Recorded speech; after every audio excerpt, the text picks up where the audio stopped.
I welcome you all to this news analysis initiative. These are the articles that are important from today's newspaper. Without any further delay, we will move on to the first one. The first article for the day, India signs trade pact with Oman for duty-free exports. India and Oman have signed a comprehensive economic partnership agreement. In simple words, this is a free trade agreement that makes trade between the two countries cheaper and easier. What Oman has agreed to? Oman will allow almost all Indian goods to enter its market without paying customs duty. 98% of Oman's tariff lines are now duty free for India. This covers over 99% of India's exports to Oman. This means Indian products will become cheaper and more competitive in Oman. What India has agreed to? India will reduce or remove duties on about 78% of goods it imports from Oman. This covers nearly 95% of India's imports from Oman. So, both sides benefit, but India gets especially strong export access. Which sectors benefit most? The deal will mainly help labor intensive sectors such as textiles and garments, leather and footwear, gems and jewelry, sports goods, MSMEs, artisans, and women led businesses. These sectors create more jobs, so employment will increase. Apart from goods, the agreement also helps India's services sector, easier movement of professionals and workers, better opportunities for Indian service providers. This is India's second trade deal with a Gulf country after the UAE. Oman becomes a gateway to the Gulf Cooperation Council region, Africa, Central Asia, and Eastern Europe. It strengthens India's economic presence in West Asia. Our Prime Minister has said that this agreement is a blueprint for future growth, trust, and investment between India and Oman. Now, the next article, Parliament passes Jobs Bill amid protest.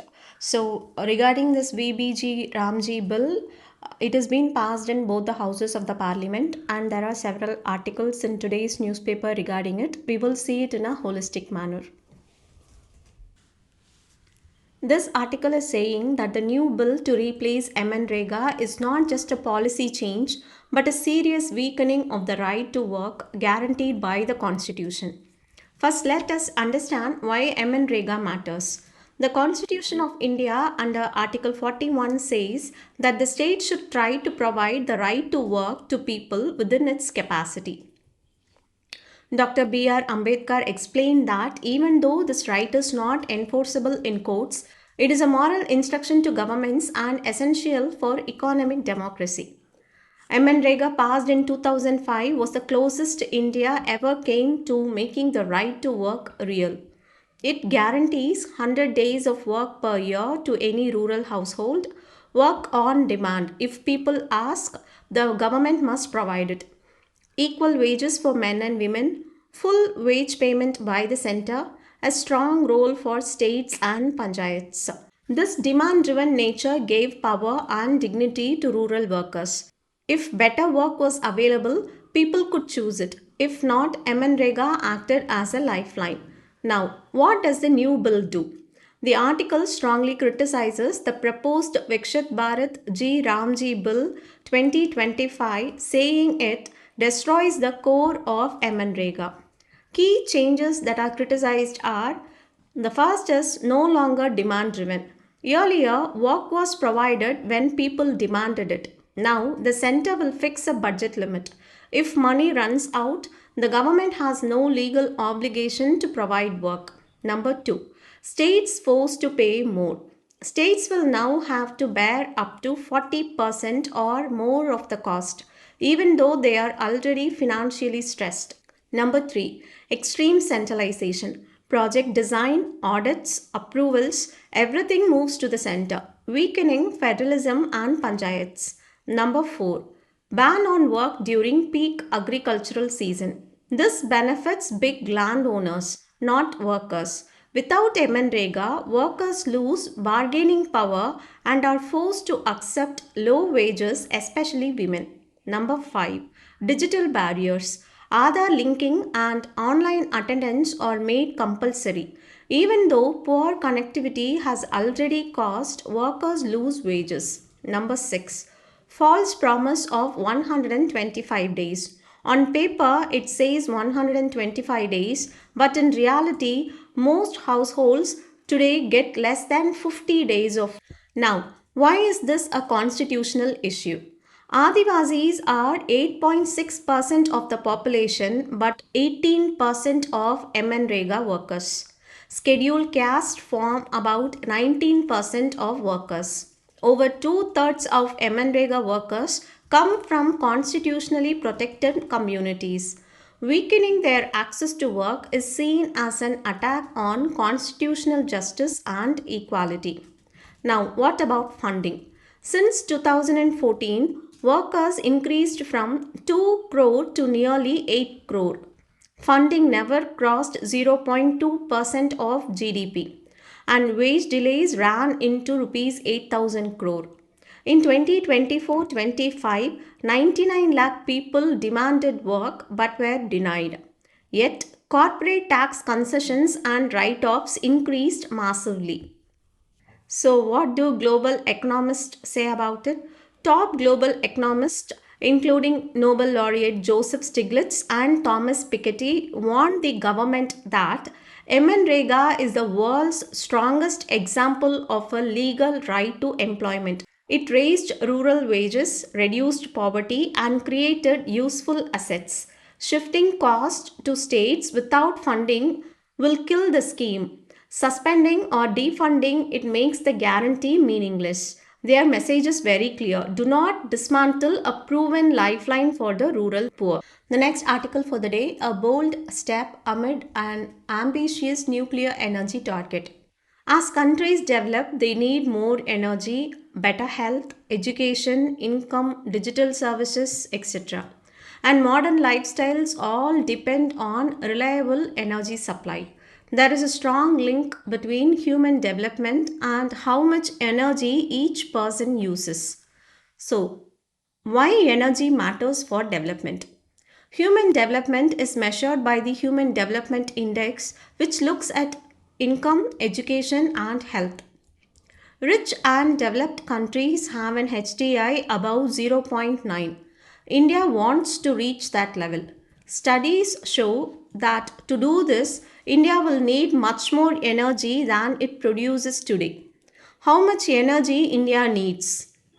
India currently produces about 1950 terawatt hours of electricity per year. To reach high human development, India may need about 24,000 terawatt hours per year.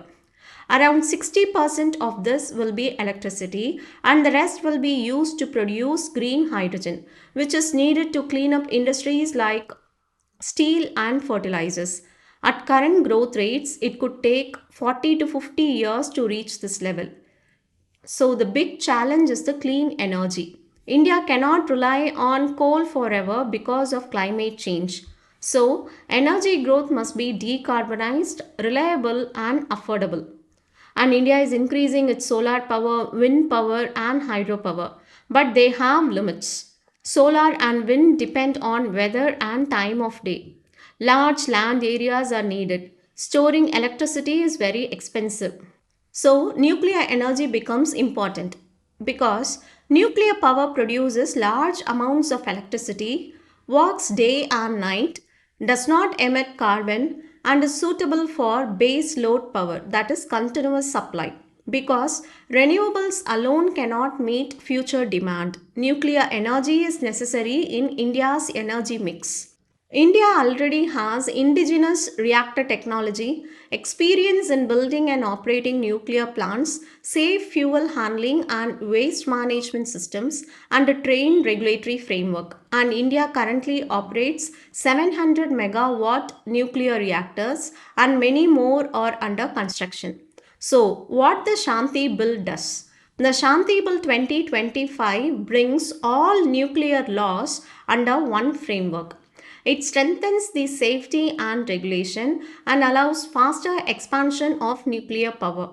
It sets a target of 100 gigawatt nuclear capacity by mid-century. And this clearly fixes responsibility for safety on plant operators. So, if India wants to become a developed country, improve living standards, support a digital and industrial economy, and to fight climate change, then it needs much more clean energy and nuclear power is unavoidable. The next article for the day is the artificial intelligence boom a bubble. Today, a huge amount of money is being invested in artificial intelligence. Global spending on AI is expected to reach $375 billion this year and $500 billion by 2026. This has raised an important question. Is AI truly revolutionary or is it just hype like the dot-com bubble of the early 2000s? Why people think AI might be a bubble? Many AI tools are popular, but companies are still struggling to make profits from them. Only a small number of firms have seen real financial gains from AI. Investors may be expecting results too fast, while the technology is still evolving. Comparisons are made with the dot-com era where many companies failed financially. Why experts say AI is not just a bubble? Experts argue that technology bubbles often drive real progress even if many companies fail. The dot-com bubble collapsed financially, but it gave us the modern internet. Similarly, many AI startups may fail, but AI as a technology will keep improving. The next article is Dhruv 64 microprocessor. It is very important from UPSC prelims. Here you have to know that it is a fully indigenous microprocessor developed by the Center for Development of Advanced Computing, that is CDAC, under METI's Microprocessor Development Program. And they are also planning for the next indigenous chip, which is to be called as Dhanush and Dhanush Plus. Okay, and Dhruv is actually 1 gigahertz processor and Dhanush is going to be 1.2 gigahertz and Dhanush Plus will be 2 gigahertz. Just know this is enough. The next article is Operation Sindoor highlighted India's air power edge. From this article you can take some three important things. They are: modern warfare is increasingly shaped by technology. Cyber warfare, artificial intelligence, drones, satellites, and space-based surveillance are becoming central to military strategy. Precision weapons, real-time intelligence, and data-driven decisions are now essential for success. The second point, the operation also, that is the Operation Sindoor also demonstrated strong coordination among the Army, Navy and Air Force, showing that joint operations act as a major force multiplier. This is a keyword. Then the third, new air defense systems like the Sudarshan Chakra along with efforts to develop indigenous jet engines are expected to further strengthen national security. So in this article, India and the Netherlands reaffirmed defense ties under the India-Netherlands Strategic Partnership. Strengthening military to military engagement and developing defense cooperation remains the key pillar of this strategic partnership. This is the very important point. The next article is India faces its greatest strategic challenge in Bangladesh since 1971. The report of the Parliamentary Standing Committee on External Affairs is basically warning India that what is happening in Bangladesh right now is the most serious strategic challenge India has faced since 1971. Back in 1971, the challenge was very clear and visible. There was a war, a humanitarian crisis, and the birth of Bangladesh as a new nation. Today, the challenge is not about war. It is quieter and more dangerous.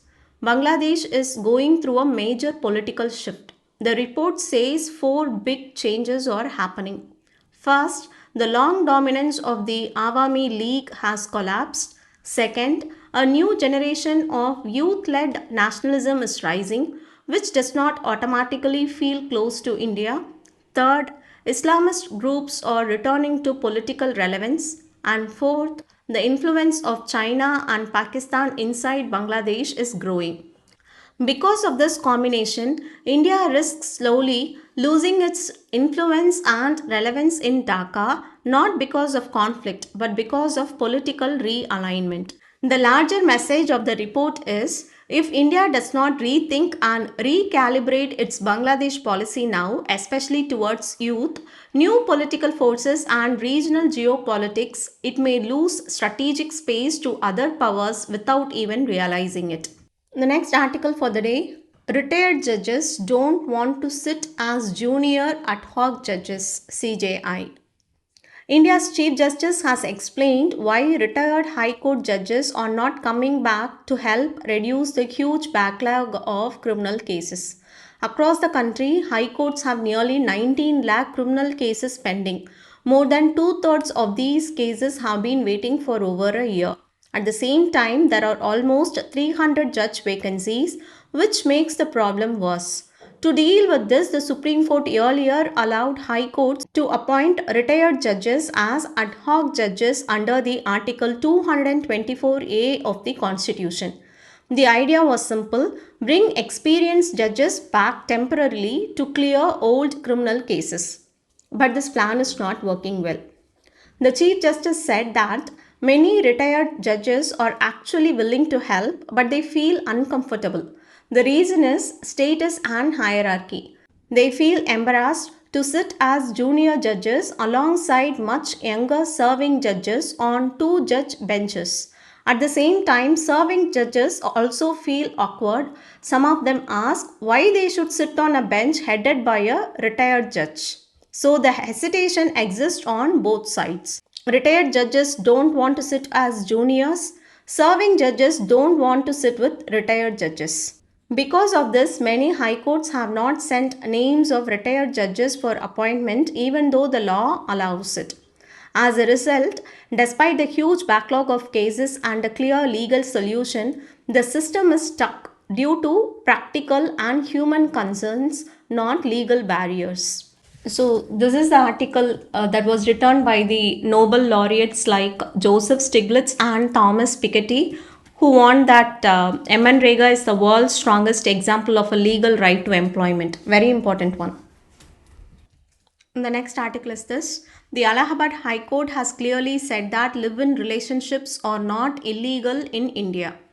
The High Court made a few important points. Living together without marriage is not a crime. Just because society may not approve of live-in relationships does not make them illegal. Once two adults choose each other, no family member has the right to interfere or threaten them. And it is the duty of the state to protect the life and liberty of every citizen under the Constitution. The court also referred to the Protection of Women from Domestic Violence Act 2005, which protects women in a domestic relationship even if they are not legally married. Further, the court said that if a couple lives together for a long time, the law can presume them to be married under the Evidence Act. This helps protect the rights of women and children in such relationships. The next article is this. Global study has warned that diabetes is increasing very fast across the world. If strong preventive steps are not taken now, the number of people with diabetes will rise sharply in the coming decades. What do the numbers say? By 2050, about 850 to 900 million people is expected to have diabetes. This means nearly 13 out of every 100 adults in the world could have diabetes by 2050. And the middle income countries will face the highest burden, and urban areas will be most affected. The top countries with highest diabetes burden right now is China with 148 million people and India with 90 million. Why is this worrying? Because diabetes increases the risk of heart disease, kidney failure, blindness, and amputations. It puts a huge burden on healthcare systems and families. So, the study recommends that urgent preventive action is needed. We need to focus on healthy diets, physical activity, early screening, and urban health planning. The next article for the day is Securities Market Code Bill 2025. The government has introduced a new law called the Securities Market Code Bill 2025 in the Lok Sabha. This bill aims to combine and simplify India's securities market laws. What is the bill trying to do? Right now, India's securities market is governed by three separate laws. The first one is Securities Contracts Regulation Act 1956, SEBI Act 1992, Depositories Act 1996. The new bill merges all three into one single law to make regulations simpler, clearer, and more modern. Now, why is this needed? To protect investors better, to make it easier to raise capital, to reduce overlapping rules and confusion, to support ease of doing business. This reform was first announced in the Union Budget of 21-22, and the key changes that are proposed are stronger SEBI. SEBI's strength will increase from 9 members to 15, more whole-time members for better supervision, and RBI will continue to have a representative. Number 2, decriminalization of minor violations. Small technical or procedural mistakes will no longer lead to criminal cases. They will attract civil penalties, that is fines instead. Serious offenses like insider trading and market manipulation will still be criminal.